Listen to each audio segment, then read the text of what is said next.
आदमी blood donate कर रहा, कलेक्टर साहब बगल में, और उसका ब्लड यदि जिसको चढ़ा दिया जाएगा वो तो गया बेचारा। नंबर का इसको रामलीला में होना चाहिए, एक नंबर का नौटंकीबाज है, इसको रामलीला में होना चाहिए। ये जनप्रतिनिधि लायक यदि कोई काम किया हो तो आप बता दो। हमारे मऊगंज कलेक्टर साहब शुरू में बड़े संवेदनशील दिखे, हर मुद्दों पे लगा कि आगे बढ़ के काम करेंगे, पर आज वो भी अब उसी तरह से रम गए कि जैसे जनता के नहीं, ये सरकार के नुमाइंदे बैठे हुए हैं और उसी का काम करना है। जन जन की आवाज, city news MP.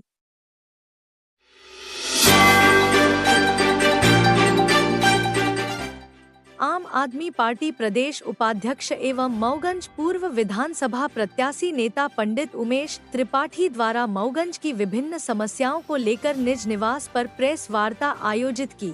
Pandit Shri Tripathi media से चर्चा करते हुए मऊगंज विधायक प्रदीप पटेल व जिला कलेक्टर अजय श्रीवास्तव पर जमकर बरसे।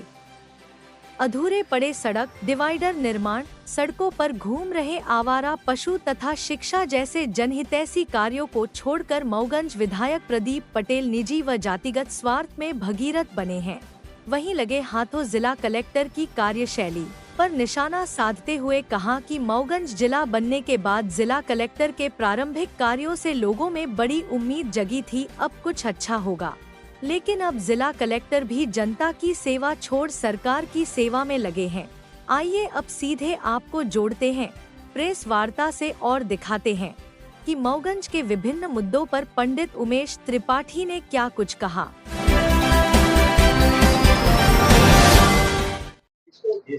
पहले तो हम सभी अपने भाइयों का, पत्रकार साथियों का धन्यवाद करते हैं कि आज इस पत्रकार आयोजन में आप लोग जो जिस तरह से आए हैं, तो सबका धन्यवाद। और मऊगंज की इतनी समस्याएं हैं, आज 1 साल हो गया मऊगंज को जिला बने। 1 साल के अंदर माननीय विधायक जी पहले भी यही थे और जिला बनने के बाद भी यही। एक रोड बनवाए, रोड आप लोग देख रहे हैं कि आए दिन इस रोडों पे दुर्घटना हो रही है, और डिवाइडर बनवाए बीच से जो शहर के अंदर, उसमें चूना तक पुतवाने की जरूरत नहीं समझी कि इसमें चूना तक पुतवा दें। आधा अधूरा है। और दूसरा सबसे बड़ा, मध्य प्रदेश सरकार की सीएस मुख्य सचिव राणा जी जो है, तो सख्त आदेश दी कि मवेशी रोड पे नहीं दिखने चाहिए। मैं यहाँ से भोपाल बाई रोड जाता हूँ, हमारे मऊगंज घर के सामने आ जाइए, यहाँ जहाँ बैठे हैं, शाम को 200 से 250 रोड पे मवेशी मिल जाएंगे। आवारा पशुओं पे कोई ध्यान नहीं दे रहा, कागजों पे ही पूरा खेल चल रहा है। तो मेरा ये आप लोगों के द्वारा निवेदन है कि हमारे मऊगंज कलेक्टर साहब शुरू में बड़े संवेदनशील दिखे, हर मुद्दों पे लगा कि आगे बढ़ के काम करेंगे, पर आज वो भी अब उसी तरह से रम गए कि जैसे जनता के नहीं, ये सरकार के नुमाइंदे बैठे हुए हैं और उसी का काम करना है, जनता का काम नहीं करना है। अभी आपने देखा होगा कि मऊगंज में हमारे जितने भी मऊगंज विधानसभा के अंदर चौकी है, थाना है, इतने स्थानांतरण रोज हो रहे हैं। और एक भी, मैं सामान्य कास्ट की बात कर रहा हूं, एक भी सामान्य कास्ट का आदमी किसी भी चौकी, किसी भी थाना का प्रभारी हो तो आप बताएं। विधायक जी चुन चुन के, ऐसा लगता ही नहीं कि ये भाजपा की सरकार चला रहे हैं, ये लगता है कि बहुजन समाज पार्टी का सरकार चला रहे हैं, जिससे सवर्णों को साफ करना है।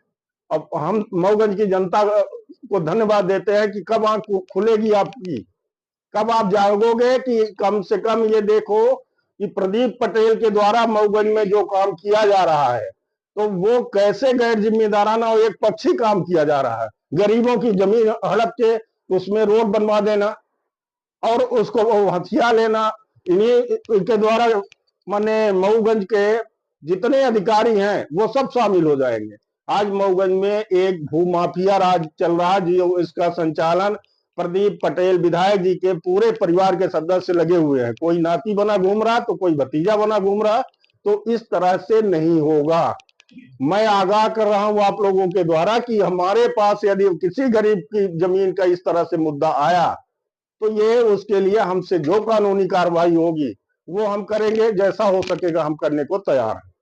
आपको दिख रहा है कि मऊगंज में जाति विशेष का किस तरह से इन्होंने एक प्रभुत्व बना दिया है।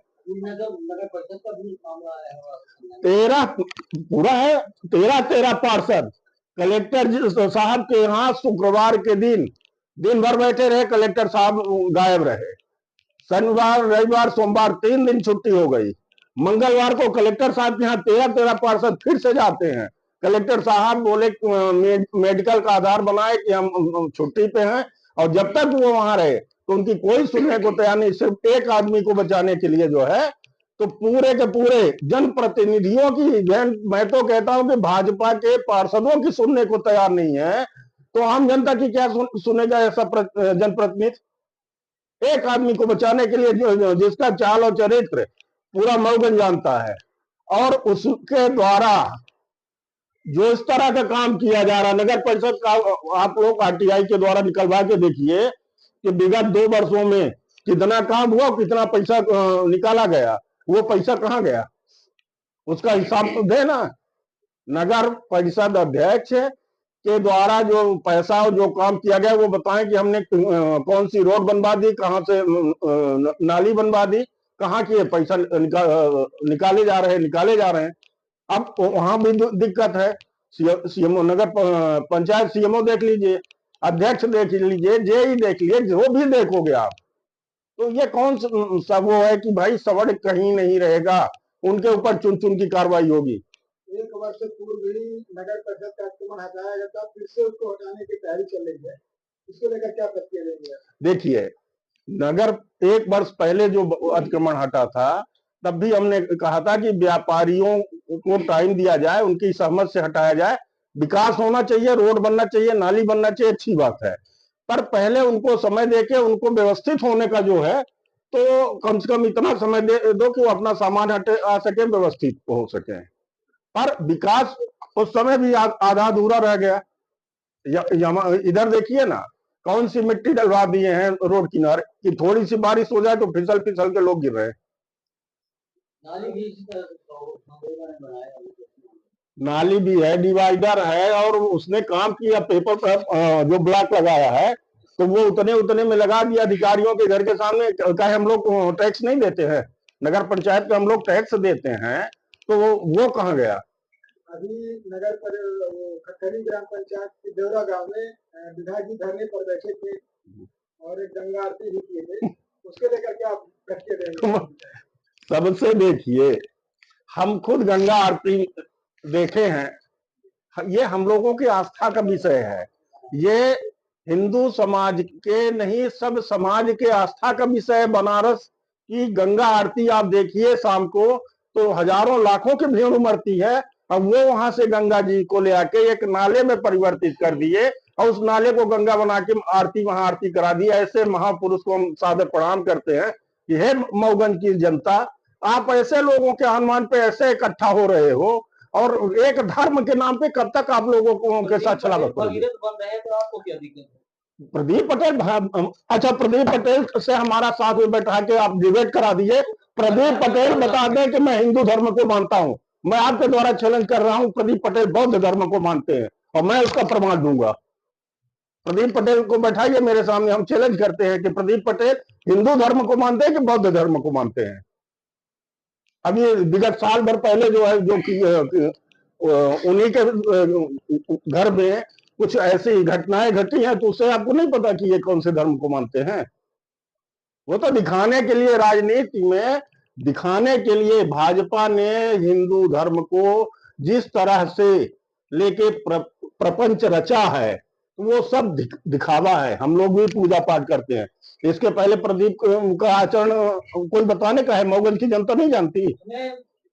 ये था कि वो ब्राह्मण था, वो चौकी प्रभारी जो है, तो उसका कसूर सिर्फ था कि ब्राह्मण सामान्य वर्ग से था, और खटखरी में पहले खटखरी में फिट करना चाहे, और जिसको रीवा एसपी जब हमारा मऊगंज जिला नहीं बना था, रगे हाथ रुपए पकड़ लेते टेप किया गया, उस आदमी को वहां से सस्पेंड किया गया, और उसी के लिए प्रदीप पटेल अपनी पूरी ताकत झोंक दी है। पहले खटखरी से पिपराही से अब जहां करा दिए हो, अभी अब हाटा करा दिए। तो ये तो है अंधा पोवे। पहले हमारा बीरन जैन जैसा एसपी मऊगंज में ना आया है ना आएगा। बीरन जैन गरीबों की सुनते थे, वो थे एसपी। ये तो मैडम भी वैसे चल रही है, बिल्कुल नहीं है, दबाव में काम कर रहे हैं, एक भी संतुष्ट नहीं है। ये दबाव में जनता के हित की बात तो कोई काम ही नहीं कर रहे हैं।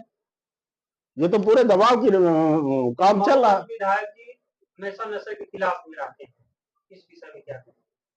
ये अच्छा है, नशे के खिलाफ में रहते हैं। तो मैं एक बार मऊगंज में आप ही लोगों के द्वारा आयोजित कई जिला नहीं बना था, पत्रकार वार्ता करने के लिए गया।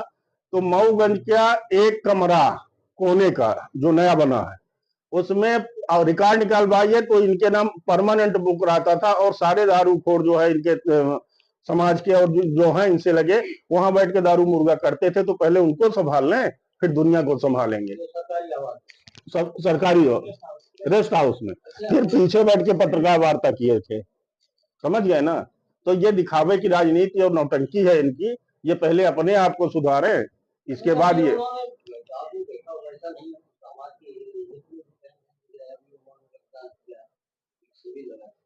भैया मुझे बहुत अच्छा प्रश्न आपने किया। मुझे शर्म आती है कि एक जनप्रतिनिधि जो हाई ब्लड शुगर का मरीज हो, दिन भर में कम से कम 10 बार गोली खाता हो, और दुनिया को खुद बताता है कि मुझे ब्लड शुगर है, हाई ब्लड शुगर है, मैं आपके यहाँ का लड्डू नहीं खाऊंगा, हम आपके यहाँ का ये देखिए मैं चना लेके चलता हूँ। वो आदमी ब्लड डोनेट कर रहा, कलेक्टर साहब बगल में, और उसका ब्लड यदि जिसको चढ़ा दिया जाएगा वो तो गया बेचारा। और ये ब्लड सैंपल लेने वालों को क्या इतना नहीं मालूम था कि ब्लड का शुगर का पेशेंट जो है तो उसका ब्लड नहीं लिया जा सकता, उसका नहीं लिया जा सकता। ये चैलेंज है कि इसके बारे में आप लोग यूट्यूब में देख लीजिए। और उसका ब्लड वहां पे फोटो खिंचवाने का शौक है उसको, जनता मरे तो मरे, उससे मतलब नहीं। वसूली के लिए दबाव बनाने के लिए कहे। आप जहां रहते हो चाक मोड़ की दारू की दुकान में भी तो किए थे। ये देखिए कि ये दुकान यहाँ जब तक नहीं हटेगी मैं यहाँ से नहीं हटूंगा, है ना। और जब पैसा पा गए तो वहां से ऐसे खिसके की दुकान वही है, अब विधायक गायब हो गए। सरकार भी है, राज्य भी है, केंद्र भी है, तब ये बैठते हैं, तो इसमें आप क्या कहें? ये एक नंबर का, इसको रामलीला में होना चाहिए, एक नंबर का नौटंकीबाज है, इसको रामलीला में होना चाहिए। ये जनप्रतिनिधि लायक यदि कोई काम किया हो तो आप बता दो। मऊगंज में कन्या महाविद्यालय है, उसकी जरूरत है कि नहीं है? मऊगंज में आज एक भी हमारी बच्चियां जो है, मैं चुनाव में भी यही कहता रहा कि मऊगंज में आज सबसे ज्यादा जरूरत है तो हमारी बहन बेटियों को सुरक्षित रूप से पढ़ने के लिए। और एक कन्या महाविद्यालय का निर्माण इन्होंने नहीं करवा पाया। ला कॉलेज है वो भी, और ला कॉलेज अभी आप लोगों के देखते देखते ला कॉलेज की मान्यता समाप्त हो गई, और जिसमें ला कॉलेज खुलनी थी वो कलेक्टर एसपी सबकी ऑफिस बन गई।